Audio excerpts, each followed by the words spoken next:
وآلہ وسلم یا ابا بکر انت فی الغار والصاحب علی الحوض او کما قال صدقت یا رب العالمین و صدقت یا رسول یا رحمت للعالمین۔ بندہ پروردگارم امت احمد نبی دوست دارم چار یارم تابع اولاد علی مذہب حنفیہ دارم ملت حضرت خلیل خاک پائے غوث اعظم زیر سائے ہر ولی۔ ان اللہ و ملائکتہ یصلون علی النبی یا ایھا الذین آمنوا صلوا علیہ وسلموا تسلیما۔ میرے ساتھ مل کر بآواز بلند شوق اور ذوق کے ساتھ درود و سلام کا نذرانہ پیش کریں۔ اللہم صلی علی سیدنا و مولانا محمد و علی آل سیدنا و مولانا محمد و بارک وسلم وصلی علیہ۔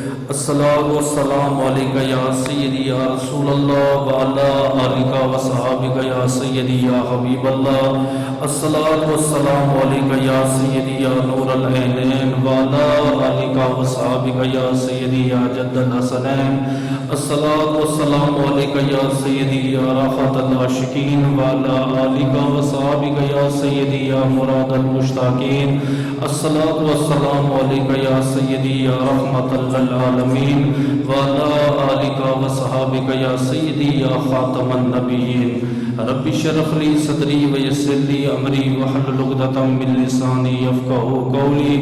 تمام تعریفیں تمام حمد و ثنا اس ذات کے لیے، وہ ذات جو ایاک نعبد و ایاک نستعین بھی ہے، مالک یوم الدین بھی ہے، صراط مستقیم بھی ہے، لہم مغفرۃ و اجر کریم بھی۔ ان اللہ علی کل شیء قدیر کی حمد و ثنا کے بعد سید المرسلین و خاتم النبیین، شفیع المذنبین، انیس الغریبین، سراج الصالحین، شمس العارفین، احمد مجتبی جناب محمد مصطفیٰ کے دربار کو ہر بار دربار میں ہدیتاً تحفتاً عقیدتاً محبتاً نذرانہ درود شریف پڑھنے کے بعد دعا گو ہوں کہ میرا پڑھنا اور آپ کا سننا اللہ پاک اپنے دربار لم یزل میں قبول و منظور فرمائے۔ اللہ پاک امام الانبیاء کے وسیلہ جلیلہ سے ہم تمام مسلمانوں کو اپنے گھر بیت اللہ و گنبد خضرا کا دیدار نصیب فرمائے۔ حضرت صلی اللہ تعالی علیہ وآلہ وسلم نے ارشاد فرمایا، ما بین بیتی منبری روضۃ من ریاض الجنہ۔ میرے ممبر سے لے کر میرے حجرے تک یہ جو ٹکڑا ہے یہ جنت کے ٹکڑوں میں سے ایک ٹکڑا ہے۔ اور محدثین کرام فرماتے ہیں، مفسرین کرام فرماتے ہیں کہ رب کی جو 8 جنتیں ہیں ان میں سے سب سے افضل ترین جنت وہ ہے جہاں آپ کا اور میرا نبی آج آرام فرما رہا ہے۔ ہر بندہ میرے سمیت آپ کے سمیت یہ دعا مانگتا ہے، اے اللہ قیامت کے دن ہمیں جنت عطا فرمانا، جنت میں مصطفیٰ کا قرب عطا فرمانا، جنت میں مصطفیٰ کا پڑوسی بنانا۔ لیکن قربان جاؤں صدیق تیری صداقت میں آپ کا وصال ہوا، آپ جنت میں ہیں، اللہ کے رسول کے پڑوس میں ہیں، کل اس جنت سے اٹھ کے مصطفیٰ کے ساتھ دوسری جنت میں تشریف لے جائیں گے۔ دوسری حدیث پاک میں اللہ کے نبی نے فرمایا، یا ابا بکر انت صاحب فی الغار والصاحب علی الحوض۔ اے ابو بکر صدیق تو غار میں بھی میرا ساتھی تھا، قیامت کے دن حوض پر بھی تو میرا ساتھی ہوگا۔ حوض کوثر کسے کہا جاتا ہے؟ علماء فرماتے اس کے 4 کونے ہوں گے اور اس کے اتنے برتن ہوں گے جتنے آسمان کے ستارے ہیں۔ اس کا جو پانی ہوگا وہ دودھ سے زیادہ سفید ہوگا، شہد سے زیادہ میٹھا ہوگا، اور اس کے پانی کی فضیلت یہ ہے جو ایک مرتبہ ایک گھونٹ پیے گا پھر اسے ساری زندگی دوبارہ پیاس نہیں لگے گی۔ علماء فرماتے اس کے 4 کونے ہوں گے، ایک کونے پر نبی کا یار ابو بکر ہوگا، دوسرے کونے پر نبی کا یار عمر ہوگا، تیسرے کونے پر نبی کا یار عثمان ہوگا، چوتھے کونے پر نبی کا یار مولا علی مرتضی رضا ہوگا. جس کے دل میں ان چاروں کی محبت ہوگی انشاءاللہ قیامت کے دن یہ چاروں آب کوثر کے جام بھر بھر کے پلائیں گے. میری اللہ سے دعا ہے جن کو جام پلایا جائے گا ان میں میرا نام بھی شامل ہو اور آپ کا نام بھی شامل ہو. اللہ پاک اپنی عظیم الشان کتاب قرآن پاک فرقان حمید قرآن رشید میں ادب مصطفیٰ کا ذکر فرما رہا ہے. ماہ مبارک ماہ جمادی ثانی ہے اور اس ماہ مبارک کی ایک نسبت خلیفہ اول خلیفہ بلا فضل امیر المومنین خلیفۃ المسلمین سیدنا صدیق اکبر رضی اللہ تعالیٰ عنہ کی ذات بابرکات کے ساتھ ہے. قرآن کریم کی جو میں نے آیت پڑھی ہے آپ نے اس پہ ذرا غور کرنا ہے. اللہ قرآن میں ارشاد فرماتا ہے یا ایھا الذین آمنوا لا ترفعوا اصواتکم فوق صوت النبی. اے ایمان والو اپنی آوازیں نبی کی آواز سے اونچی مت کرو، اپنی آوازوں کو پست رکھو، اپنی آواز کو نیچا رکھو. آگے اللہ کا قرآن ارشاد فرماتا ہے وَلَا تَجْهَرُوا بِالْقَوْلِ كَجَهْرِكُمْ بَعْضُكُمْ إِلَى الْبَعْضِ. فرمایا ایک دوسرے کو جیسے چلا کے پکارتے ہو ویسے اللہ کے رسول کو مت پکارو. کیوں؟ فرمایا ان تحبط اعمالکم، اللہ تمہارے اعمال کو ضائع فرما دے گا. فرمایا تمہیں شعور بھی نہیں ہوگا، تمہیں خبر بھی نہیں ہوگی.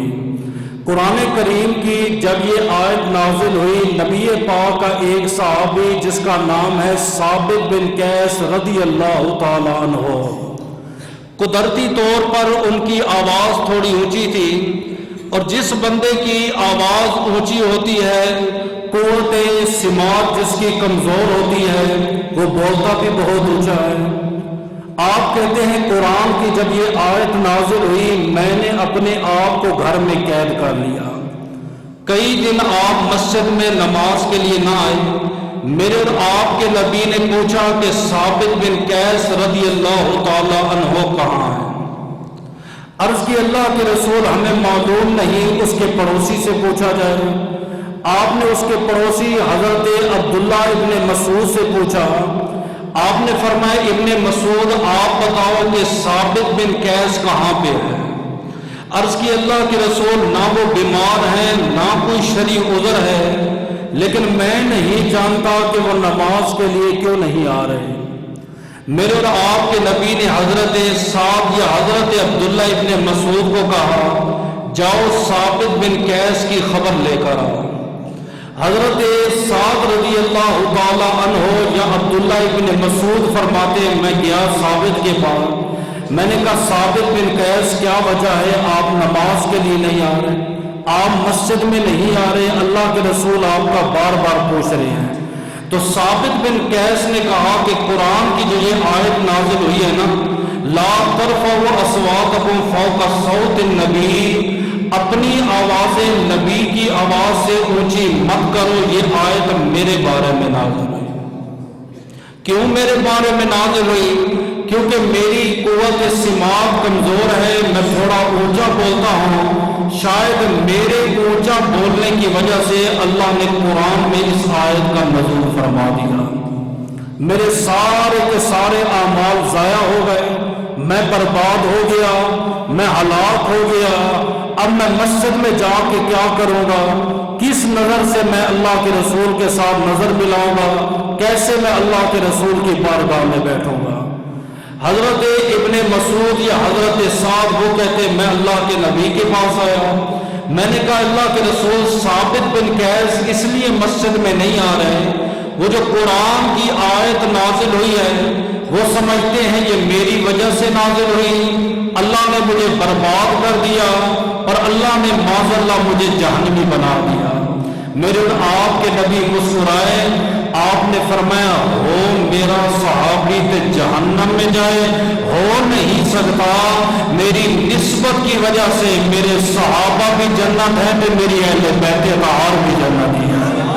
نعرہ تکبیر، نعرہ رسالت، نعرہ حیدری. اب اس کے بعد آپ دیکھیں جب قرآن نازل ہوا، یہ آیت نازل ہوئی، حضرت ابو بکر صدیق کا ادب احترام دیکھیں. صحابہ فرماتے نبی کے پاس بیٹھے ہوتے 4 بندے یا 5 بندے یا 6 بندے بیٹھے ہوتے, آپ اتنی آہستہ آواز میں گفتگو کرتے, اتنے دھیمے لہجے میں گفتگو کرتے, 3 بندوں میں 2 بندوں کو سنائی دیتا, تیسرا آدمی نہ سن سکتا. بعض نے کہا ہے کہ آپ بالکل اپنے ہونٹ مبارک سرکار دو عالم کے کان مبارک کے قریب لے جاتے, جیسے ہم محفل میں ایک دوسرے کے ساتھ سرگوشی کرتے ہیں, اتنی دھیمی آواز سے اللہ کے رسول کے ساتھ کلام کرتے. اللہ کو صدیق اکبر کی یہ ادا اتنی پسند آئی, اللہ نے قرآن بنا کے میرے مصطفیٰ کے سینے پر نازل فرما دیا. اگلی آیت کیا ہے؟ ان الذین یغضون اصواتهم عند رسول اللہ, وہ لوگ جو اپنی آوازوں کو اللہ کے رسول کے سامنے پست رکھتے ہیں. پہلے فرمایا تھا اپنی آوازوں کو اونچا مت کرو, یہاں پہ فرمایا کہ وہ لوگ جو اپنی آوازیں اللہ کے رسول کے سامنے پست رکھتے ہیں, اللہ نے ان کے دلوں کو چن لیا. یہ کون لوگ ہیں؟ لہم مغفرت و اجر عظیم, اللہ نے ان کو مغفرت بھی عطا فرمائی اور اجر عظیم بھی عطا فرمایا. ایک بچہ ہمارا اسکول میں امتحان دیتا ہے, اگر اچھا امتحان دے پاس ہو تو اسے انعام ملتا ہے. جب اللہ نے امتحان کے لیے قرآن کی اس آیت کا نزول فرمایا, ابو بکر صدیق نے میرے نبی کا ادب کیا اور امتحان میں پاس آئے. رب نے قرآن میں فرما دیا ابو بکر رب نے تیرے لیے مغفرت بھی لکھ دی ہے, رب نے تیرے لیے اجر عظیم بھی لکھ دیا ہے. تو آج کی ہماری گفتگو حضرت ابو بکر صدیق کے جنتی ہونے پر ہوگی. ہم مسلمان ہیں, اس میں کوئی شک نہیں. تمام مسلمانوں کا یہ ایمان کہ یہ عقیدہ ہے ابو بکر صدیق جنتی تھے, جنتی ہیں اور انشاءاللہ جنتی رہیں گے. لیکن ان حدیثوں کو بیان کریں گے جن میں اللہ کے رسول نے حضرت ابو بکر صدیق کو جنت کی بشارت دی. اللہ کی بارگاہ میں دعا ہے مجھے حق اور سچ بیان کرنے کی, آپ کو سننے کی اور اس پر عمل کرنے کی توفیق عطا فرمائے. اب ذرا تصویر کھینچ کے دیکھنا, پھر آپ کو یہ مسئلہ سمجھ آئے گا. تمام صحابہ کرام میرے اور آپ کے نبی کے سامنے بیٹھے ہوئے ہیں. آپ نے فرمایا قیامت کے دن ایک آدمی کو لایا جائے گا. سارے یہ حدیث سن رہے ہیں, آپ بھی سن رہے ہیں. اس ٹائم اللہ کے نبی بیان فرما رہے تھے اور سننے والے صحابہ کرام ہیں. آپ نے فرمایا قیامت کے دن ایک آدمی کو لایا جائے گا اور اسے حکم دیا جائے گا کہ میری جنت میں داخل ہو جا.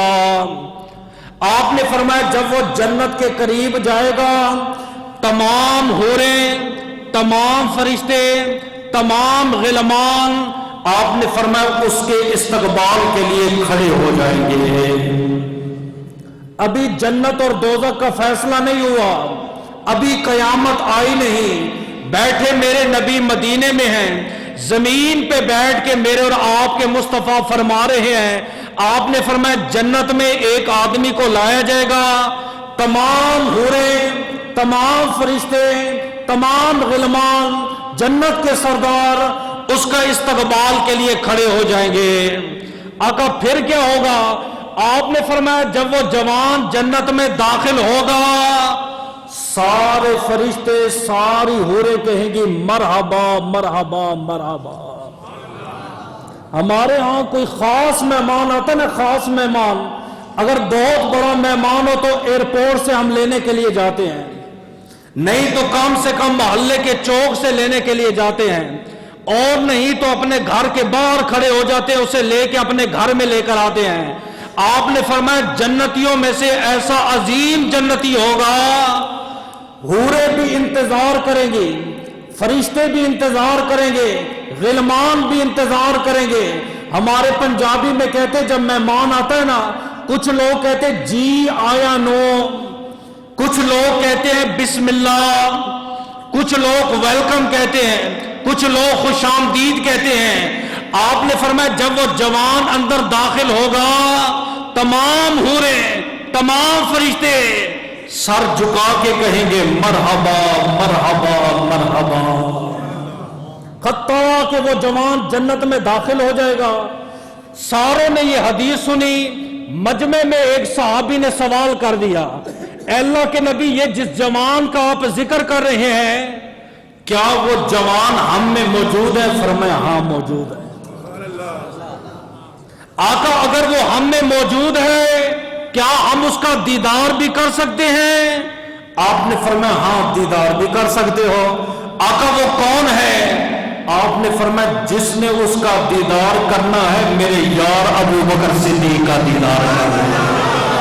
نعرہ تکبیر، نعرہ رسالت، نعرہ حیدری۔ یہ وہ زندہ باد زندہ باد، یہ وہ حدیث پاک ہے جس میں اللہ کے رسول نے پہلی مرتبہ صدیق اکبر کو جنت کی بشارت دی۔ آگے چلیے، میرے آپ کے نبی نے فرمایا جنت کے 8 دروازے ہیں، 8 جنتیں، اور ہر جنت کا ایک دروازہ، ٹوٹل جنتیں ہیں 8، اور ہر جنت کا ایک ایک دروازہ ہے اور 8 دروازے ہیں۔ آپ نے فرمایا جہنم کے 7 دروازے ہیں۔ سوال یہ پیدا ہوتا ہے جو خدا جنت کے 8 دروازے بنا سکتا ہے اور وہ خدا جہنم کے 7 دروازے کیوں بنا رہا ہے؟ علماء فرماتے ہیں خدا کی رحمت خدا کے عذاب کے اوپر غالب ہے۔ اللہ نے وہاں بھی عدل انصاف اتنا رکھا ہے کہ جنت کے اللہ نے 8 دروازے رکھے ہیں اور جہنم کے اللہ نے 7 دروازے رکھے ہیں، اور ایک دروازے کی لمبائی اور چوڑائی کتنی ہے؟ فرمایا جتنی زمین اور آسمان کی چوڑائی تے لمبائی ہے ایک جنت کے دروازے کی، سمجھیں؟ اب اگلی حدیث سنیے گا، آپ نے فرمایا من انفق زوجین فی سبیل اللہ، جس نے اللہ کی راہ میں جوڑا خرچ کیا۔ حدیث میں صرف جوڑے کا ذکر ہے، آگے نہیں پتا کپڑوں کا جوڑا، جوتوں کا جوڑا، غلام کا جوڑا، ہر محدث نے لکھا اپنی اپنی حساب سے۔ کسی نے کہا اس سے مراد کپڑوں کا جوڑا ہے، کسی نے کہا جوتوں کا جوڑا ہے، کسی نے کہا غلام کا جوڑا ہے۔ آپ نے فرمایا جس نے اللہ کی راہ میں جوڑا صدقہ کیا، فرمایا دویا ابواب الجنہ، قیامت کے دن جنت کے دروازوں سے بلایا جائے گا۔ اب اگلے لفظ سنیے گا، من کان آل الصلاۃ دویا باب الصلاۃ، جو نماز پوری پڑھتا ہو، نماز کی پابندی کرے گا، قیامت کے دن اسے نماز کے دروازے سے گزارا جائے گا۔ سارے جنتی دیکھیں گے وہ دیکھو جی نمازی آ رہا ہے، یہ وہ نبی کا امتی ہے جو 5 ٹائم نماز کی پابندی کرتا تھا، اس لیے اس کو باب الصلاۃ سے گزارا گیا۔ پھر آپ نے فرمایا من کانا باب آل الریان دویا باب الریان، جو بندہ دنیا میں روزہ رکھتا ہے قیامت کے دن اسے روزے کے دروازے سے گزارا جائے گا۔ من کانا آل الجہاد دویا باب الجہاد، جو بندہ جہاد کرتا ہے قیامت کے دن جہاد والے دروازے سے بلایا جائے گا۔ من کانا آل الحج دویا باب الحج، جو بندہ حج کرتا ہے اسے حج کے دروازے سے بلایا جائے گا۔ آخر میں فرمایا من کانا آل الصدقہ دویا باب الصدقہ، جو صدقہ و خیرات کرتا ہے اسے صدقہ و خیرات کے دروازے سے گزارا جائے گا۔ 8 دروازوں کا میرے اور آپ کے نبی نے نام لیا، اللہ کے نبی خاموش ہو گئے۔ حضرت ابو بکر صدیق نے چھوٹا سا سوال کیا۔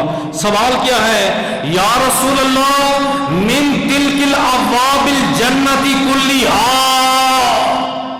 آپ کی امت میں کوئی ایسا ہے جسے قیامت کے دن 8 دروازوں سے گزارا جائے گا، جس کی نمازیں بھی پوری ہوں، روزے بھی پورے ہوں، صدقات و خیرات بھی پورے ہوں، حج بھی کیے ہوں، جہاد میں بھی حصہ لیا ہو، روزے بھی رکھے ہوں، تمام ارکان پورے ہوں، آپ کی امت میں کوئی ہے؟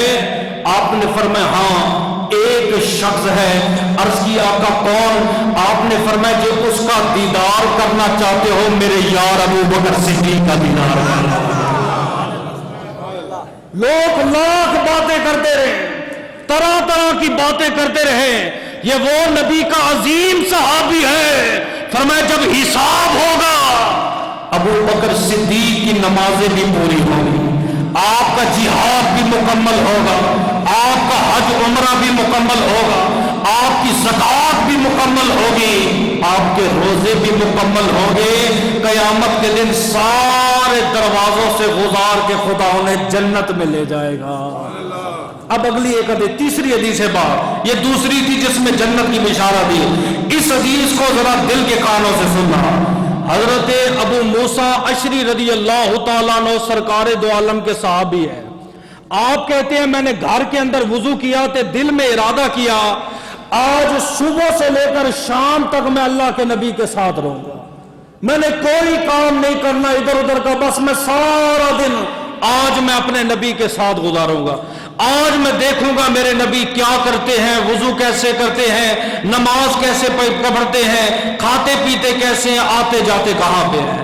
آپ کہتے ہیں میں تیاری کر کے مسجد میں گیا, میں نے پوچھا اللہ کے نبی کہاں ہیں. فرمایا اللہ کے رسول بیر عریس کنواں ہے وہاں تشریف لے گئے.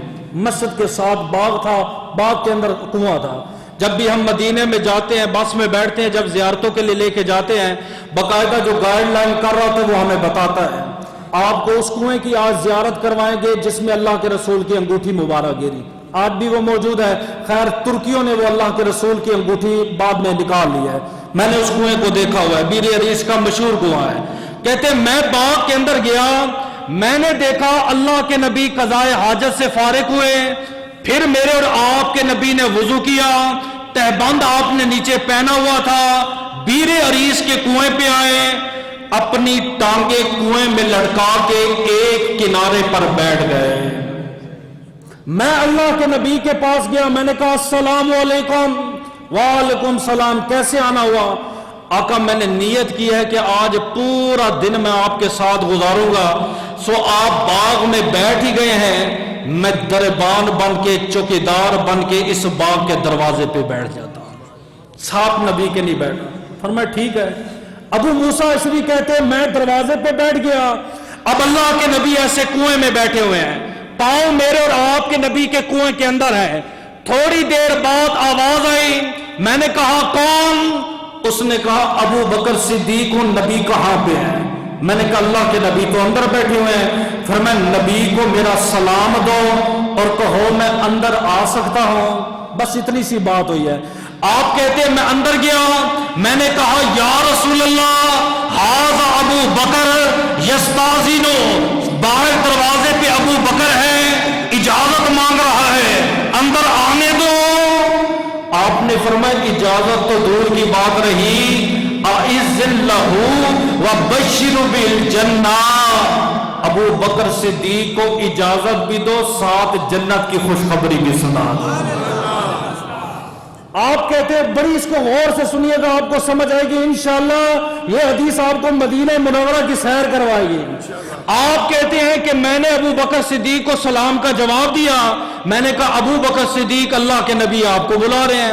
آپ کہتے ہیں ابو بکر صدیق آئے, نبی کو سلام کیا, کنویں کے دائیں جانب اللہ کے رسول کے ساتھ ویسے بیٹھ گئے جیسے اللہ کے نبی ٹانگے کنویں کے اندر لڑکا کے بیٹھے ہوئے تھے. تھوڑی دیر وہ باتیں کرتے رہے, پھر اس کے بعد دروازے پر دستک ہوئی. میں نے کہا آنے والا کون؟ اس نے کہا انا عمر بن الخطاب, میں عمر بن خطاب ہوں. اللہ کے نبی اندر ہیں؟ میں نے کہا جی اللہ کے نبی اندر ہیں. فرمایا اعزن لہو, اللہ کے نبی سے ذرا اجازت تو مانگ کے آؤ. آپ کہتے ہیں میں اللہ کے نبی کے پاس گیا, میں نے کہا یا رسول اللہ ھذا عمر بن الخطاب اعزن لہو, عمر بن خطاب ہے, اجازت مانگ رہا ہے, اجازت دے دو.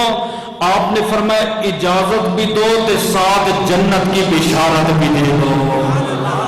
ترتیب دیکھیے جائے.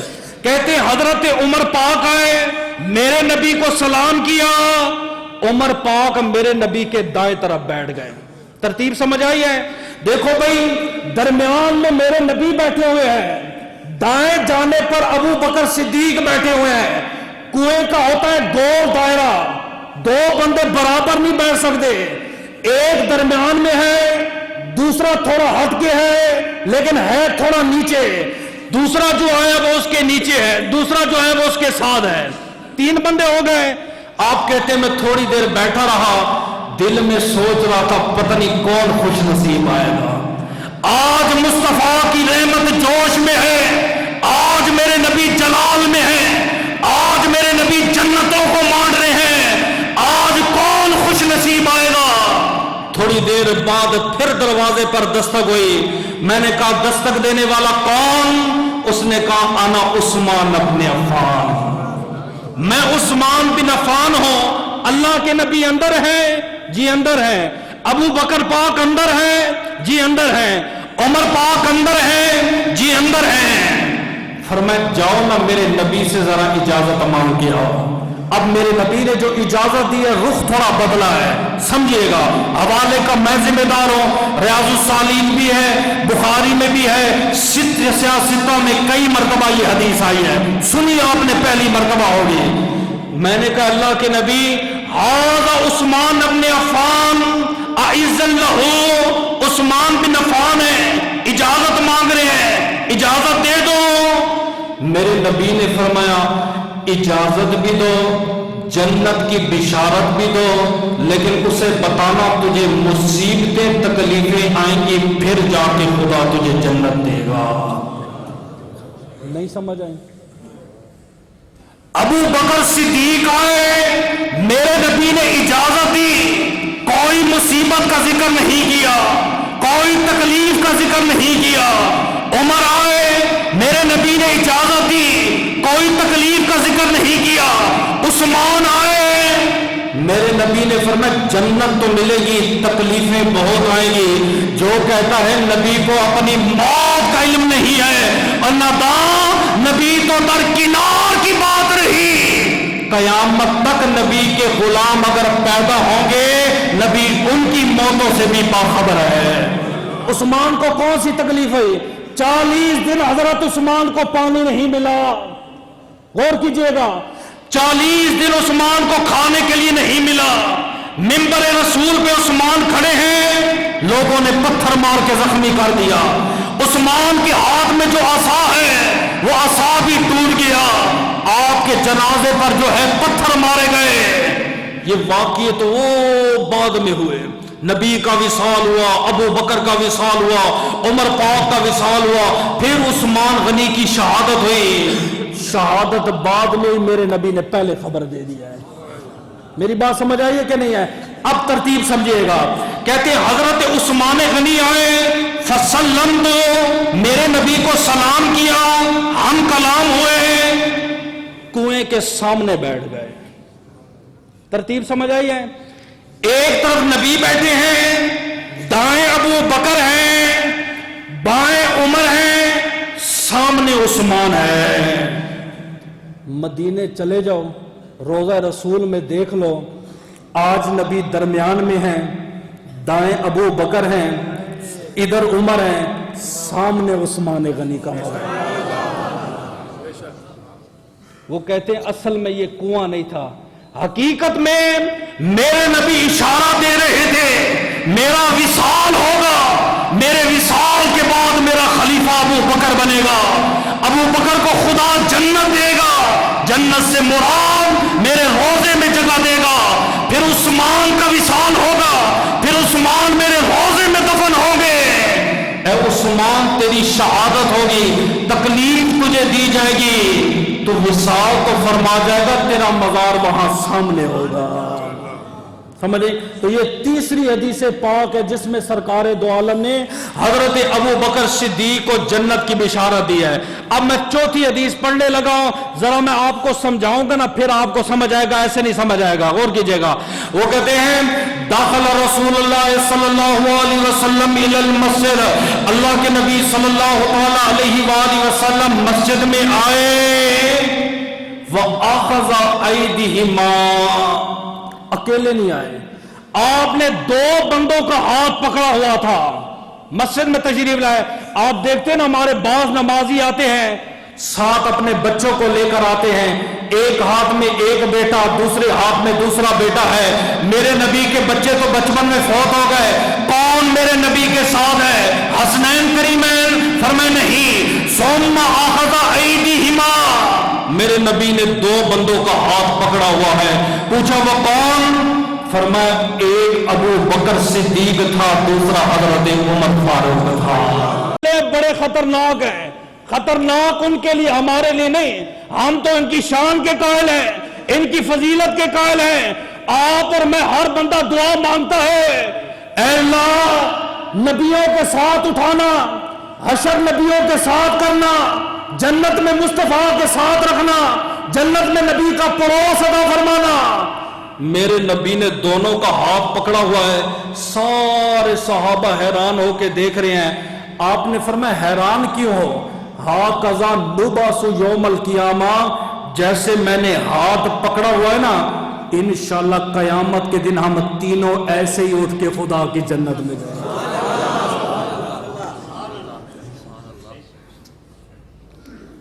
مرید کا ہاتھ اگر شیخ کے ہاتھ میں ہو فخر کرتا ہے، پیر صاحب کے ہاتھ میں میرا ہاتھ ہے. دنیا دار ہو، کوئی سیاسی لیڈر سر پہ ہاتھ رکھ دے، اس کی اکڑ پہ غرور ختم ہی نہیں ہوتا. چودھری جناب اس کا غرور ختم نہیں ہوتا. اور فلاں سیاسی میرے ساتھ ہے، مرشد میرے ساتھ ہے، مرشد کا ہاتھ میرے ساتھ ہے. ابو بکر تجھ پہ قربان نہ جائیں، مصطفیٰ نے ایسا ہاتھ پکڑا ابھی تک نہیں چھوڑا، ابھی تک دونوں ساتھ ہیں. فرمایا ہاکذا نبعث یوم القیامہ، قیامت کے دن بھی ہم ایسے اٹھیں گے. اگلے لفظ سنیے گا، عثمان تے مولا علی کہاں گئے؟ امام سیوطی فرماتے ایک اور حدیث ہے، وہ کیا؟ ثم اخذ بطرف الرداء، مولا علی شیر خدا نے میرے نبی کی چادر پکڑی ہوئی تھی. ابو بکر کا ہاتھ تھا، عمر پاک کا ہاتھ میرے نبی نے پکڑا ہوا تھا، مولا علی نے میرے نبی کی چادر پڑی ہوئی تھی. وعثمان من خلفہ، عثمان میرے نبی کے پیچھے تھا. آپ نے فرمایا مجھے رب کعبہ کی قسم، جیسے ہم چار کھڑے ہیں قیامت کے دن، ایسے چاروں مل کر خدا کی جنت میں داخل ہوں گے. اگلا مسئلہ جو مجھے سنیے گا بڑا قابل غور ہے. ساری زندگی آپ اور میں صدیق کے نعرے بھی لگاتے رہے، صدیق کا دفاع بھی کرتے رہے، صدیق اکبر کی عظمت بھی بیان کرتے رہے. آپ کو اور مجھے کیا ملے گا؟ آپ نے آگے حدیث بیان کی. آپ نے فرمایا معراج کی رات میں جب جنت میں گیا، فرمایا مجھے جبریل نے بتایا. آپ نے فرمایا کل امت حساب، آقا آپ کی ساری امت کا حساب ہوگا، ساری امت کا حساب ہوگا. میں نے کہا کوئی ایسا بھی ہے جس کا حساب نہیں ہوگا؟ فرمایا ہاں، ما خلا ابو بکرین، ایک ابو بکر ہے، اس کا حساب نہیں ہوگا، بغیر حساب و کتاب جنت میں جائے گا. یہ ابھی جنت قائم نہیں ہے. حدیث کو پھر سنیے گا، وہ آگے نہ دیے کہ ہم چاروں قیامت کے دن ایسے مل کر خدا کی جنت میں جائیں گے. اب ابو بکر صدیق کی انٹری کی بات ہو رہی ہے، میرے نبی حدیث سنا رہے ہیں، صحابہ سن رہے ہیں. آپ نے فرمایا ساری امت کا حساب ہوگا. اے ابو بکر صدیق تیرا حساب نہیں ہوگا، بغیر حساب و کتاب تجھے جب جنت میں بھیجا جائے گا. لیکن ابو بکر نہیں جائیں گے. اہل علم کو میری بات سمجھ آ گئی ہے. اور بندے کو اس ٹائم صرف آفر مل جائے جنت، یہ بھاگے گا. نہ ماں یاد ہوگی، نہ باپ یاد ہوگا، نہ خاندان یاد ہوں گے، نہ رشتہ دار یاد ہوں گے، دوڑ کے جنت میں جائے گا. فرمایا میری امت میں ابو بکر صدیق جنت میں نہیں جائے گا. اللہ پاک فرمائے گا اے صدیق اکبر آپ میری جنت میں کیوں نہیں جا رہے؟ آگے صدیق اکبر کے جملے سنو. اے اللہ ان یحبنی فی الدنیا والآخرہ، جنہوں نے دنیا میں مجھ سے محبت کی، میرے قصیدے بیان کیے، میری تعریفیں بیان کی، میری عظمت بیان کی، میری شان میں خطاب کیے، میری شان میں خطاب سنے ہیں، جب تک انہیں جنت میں نہیں لے کے جاؤں گا تب تک میں خدا کی جنت میں نہیں جاؤں گا. نعرہ تکبیر، نعرہ رسالت، نعرہ حیدری. اب پھر پھر مسئلہ، پھر وہ حدیث دوبارہ بیان کرتا ہوں، آپ کو سمجھ آئے گئے. ہاکذا یوم نبعث یوم القیامہ. دونوں کا ہاتھ پکڑا ہوا ہے، دائیں ابو بکر ہیں، بائیں عمر ہیں. فرمائے تینوں ایسے ہی اٹھیں گے کہ ابو بکر پاک فرماتے میں نہیں جاؤں گا، نبی کی امت کو اپنے ساتھ لے کے جاؤں گا. گویا ہم صدیق کے ساتھ ہوں گے، صدیق مصطفیٰ کے ساتھ ہوں گے، مصطفیٰ بھی جنت میں جائیں گے، صدیق بھی جنت میں جائیں گے، اور صدیق سے پیار کرنے والے سارے امت ہی جنت میں جائیں گے. اب جس جنت کا ذکر ہو رہا ہے، جنت کیسی، یہ بھی سن لو. ساری زندگی تو جنت کا تذکرہ ہوتا رہے، جنت کیسی ہوگی سنیے گا. امام صفوری رحمت اللہ تعالی علیہ فرماتے ہیں، آپ نے فرمایا کہ شجرہ طوبہ جنت کے اندر ایک درخت ہے. شجرہ طوبہ جنت کے اندر ایک درخت ہے جس کی لمبائی چوڑائی اتنی ہے جیسے زمین تے آسمان.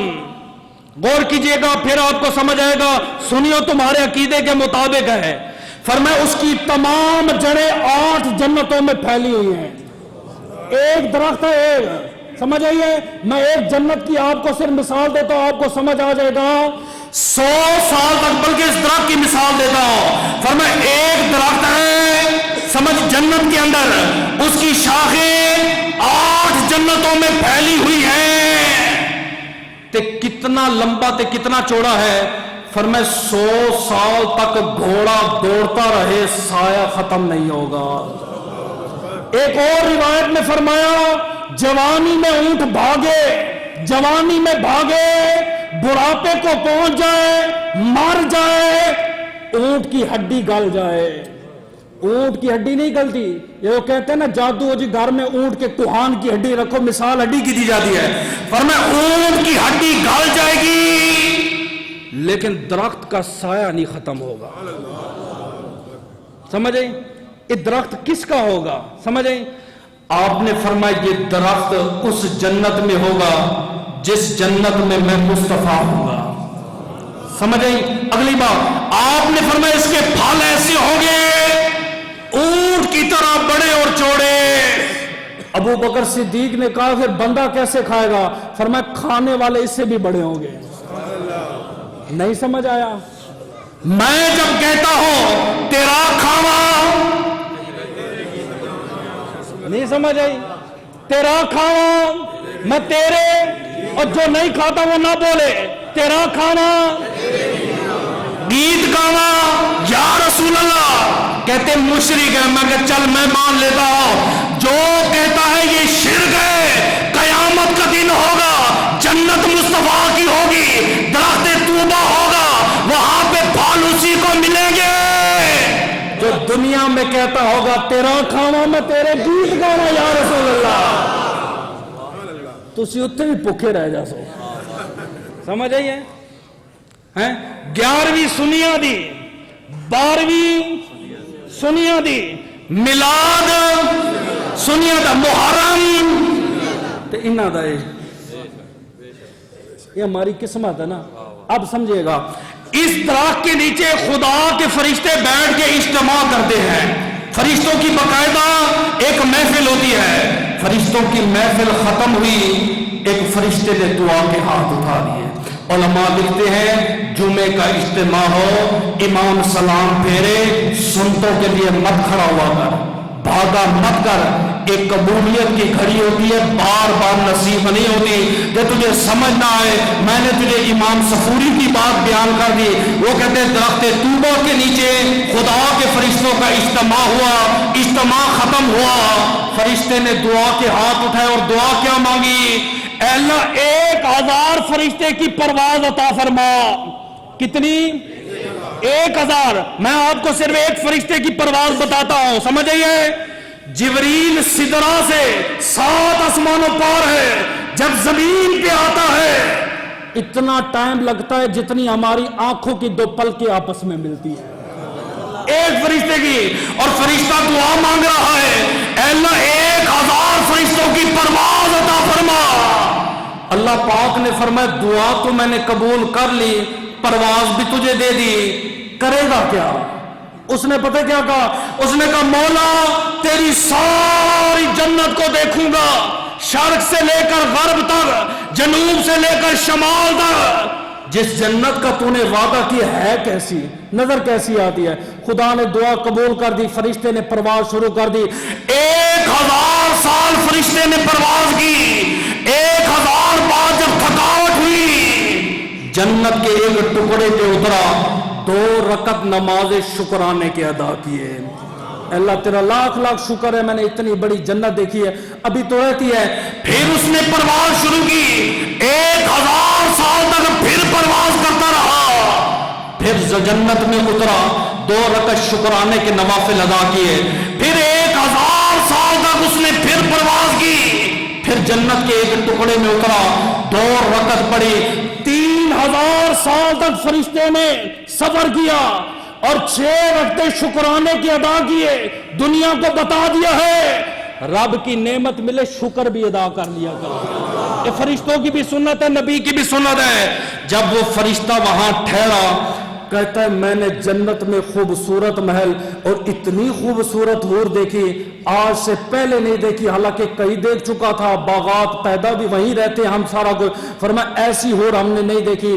میں اس کے پاس گیا، میں نے کہا بی بی میں نے سنا ہے کہ جو بھی حور ہے نا اس کا نکاح نبی نے اپنی امت سے کر دیا ہے، آپ کا نکاح ہو چکا ہے یا منگنی ہونی ہے یا ہو گئی ہے؟ اس نے کہا میری تو منگنی ہو چکی ہے، میری منگنی ہو چکی ہے۔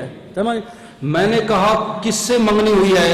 اس نے کہا آخر الزمان نبی جس کا نام زمین پہ محمد ہوگا، آسمان پہ اس کا نام احمد ہوگا، اس کے تمام صحابہ میں جو سب سے افضل ہوگا، جو افضل ہوگا اور جو افضل ہوگا، جو اعلیٰ ہوگا اور جو بڑی شان کا مالک ہوگا، اس صدیق اکبر کی میں بیوی ہوں۔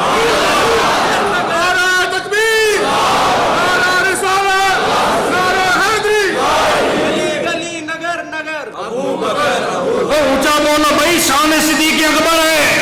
گلی گلی نگر نگر، گلی گلی نگر نگر، گلی گلی نگر نگر۔ یہ جمعہ ہوتا ہے، تھوڑی دیر کے کھل کے بولا کرو، سمجھ آئی؟ اگلے لفظ سنیے گا۔ میں نے کہا اچھا ابو بکر صدیق کی بیوی ہو جی؟ میں نے کہا بی بی ایک مسئلہ پوچھنا ہے، 3000 سال تک میں نے پرواز کی، فرشتوں کی پرواز کا بھی آپ کو علم ہے، 6 رکعت شکرانے کے نوافل بھی ادا کیے، یہ جنت کتنی بڑی ہے، ختم نہیں ہوئی۔ اس کا جواب سننا تو انشاءاللہ تیری عقل چکرا جائے گی۔ اس نے کہا فرشتے 8 جنتیں ہیں، 8، یہ تو ایک جنت کا 10واں حصہ بھی مکمل نہیں ہوا۔ 8 جنتیں ہیں اور تو 8ویں جنت میں ہے، اور اس کے 10 حصے ہیں، اور 10ویں حصے کا بھی ایک حصہ بھی نہیں ہوا۔ میں نے کہا اتنی بڑی جنت رب نے کس کے لیے تیار کی ہے؟ فرمایا نبی کے یار ابو بکر صدیق کے لیے تیار کی ہے۔ ٹائم ہو گیا، ایک برکت کے لیے بس حدیث سنا دیتا ہوں، سمجھئے۔ سید شباب آل حسن والحسین، میرے نبی نے فرمایا جنتی جوانوں کے سردار حسن تھے، حسین جنتی جوانوں کے سردار حسن تھے، حسین وسیدۃ النساء لآل جنہ۔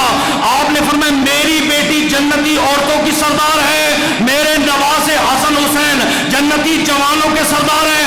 اگلے جمعے سننا، فرمایا ہذین سیدین کہول لآل